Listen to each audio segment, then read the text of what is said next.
So last year, while training for a marathon, I ran across this spot more than once, and out of curiosity, I climbed up here and said, you know what? This would be a cool place to skateboard. This is the Trinity River Basin. There's downtown Dallas. And I'm under the I-30 bridge, and it turns out I was right. This place is awesome. God, decades ago in Miami, if my friends and I had found a spot like this, and we would have come back day after day. Right now I'm just skating along the top of this, basically a giant concrete shelf. But it's the giant concrete ramp that I'm looking down, right? Extends down to that path there. That's where the real fun is. The highway is actually two bridges, as you can see, and that just means that much more transition to get to take advantage of when you dip down. And here's me doing that. Heading along on the top, right? Nice and safe. The whole thing was pretty safe. But yeah, just gonna kind of dip down in and let gravity do its thing.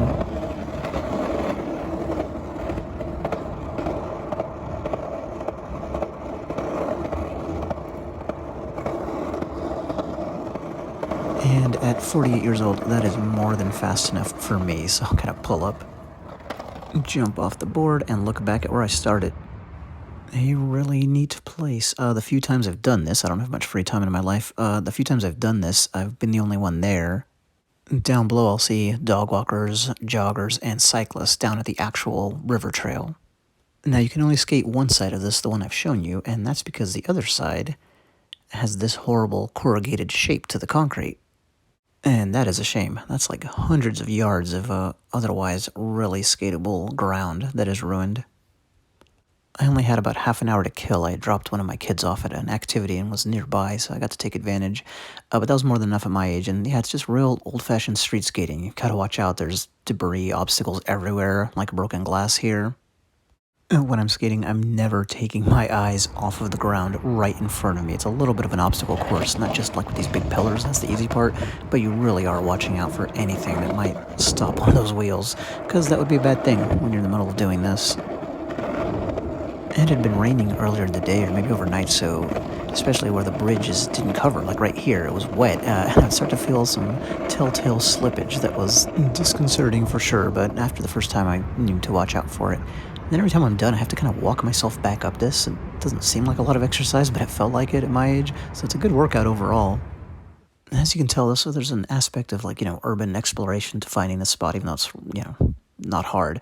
So that was neat. Graffiti artists have obviously found it. I enjoyed looking at that and snapping some pictures. Other than that, people drinking beer and throwing their bottles around seem to be the only ones that climb up here. Here's an idea of how much ground you cover. I'm zooming out, so I started way back there at the, furthest pillar and didn't stop and jump off the board till I got to here. Tragically, the path at the bottom, as you can see, down where I am now, is rock and sand, rock and dirt, and that stinks, because if not, you see this trail leading away back towards civilization? It's at a decline heading to this giant incline, so if that trail was cement, you could pick up a lot of speed coming towards the camera right now. Launch yourself up a certain percentage of this. I don't know how far you'd get, but then you could either start going sideways or turn back down. That'd be really neat. But that's okay, because this place has even more in store. You see what I'm panning away from here? That circular ramp on both sides, there's pathways like this. They're long and straight, but then they loop around under the bridges, and that gives you a whole other area to enjoy. Now, I did not go to the top. I just only went about halfway, and then I slalom a lot because I'm definitely into controlling my speed, not getting out of control. And this is really great because it forms kind of a miniature maze, right? It's got these ramps, the one I'm on right now, on both sides that connect back together and then go in two different directions, one to the street and one back to the river. So I used it this time to get back towards my car.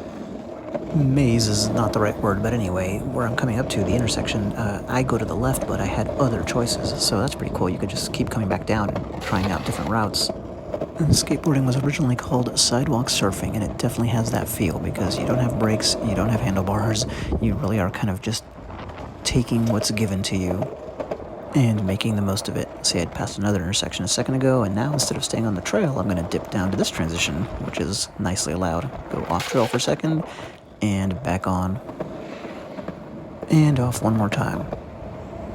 To this day, there's something really cool about exploring and skating a spot by yourself. It's hard to describe. A little exploration, spelunking, exercise, solitude.